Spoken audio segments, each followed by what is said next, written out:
后来乡亲啊，失智症阿兹海默的检测技术有创新突破。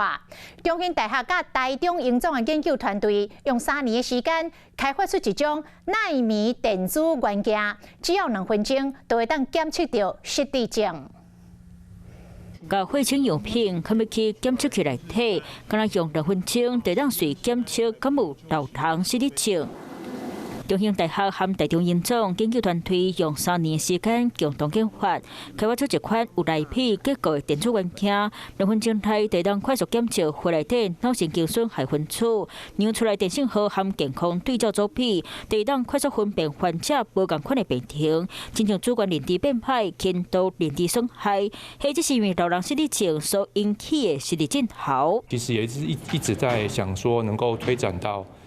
比较快速的方式，那也比较方便的方式，来做这样的检查。那这个研究的开发其实就是这个目的。过去要诊断老人失智症，除了传统的临床实验，协助强健够断层扫描，过来就是会当反映脑病变的降注扫描，嘛是最近的发展趋势。不过降注扫描有辐射线，而且介绍珍贵，成本上少要4万块起跳，检测的时间嘛需要用2-3点钟。透过内面结构的电子元件进行检测，检测的时间只要2分钟，而且成本 跟他敲2拍。个人其实他到一般的医疗院所，他都可以做，所以你可以想象得到那个可以受惠的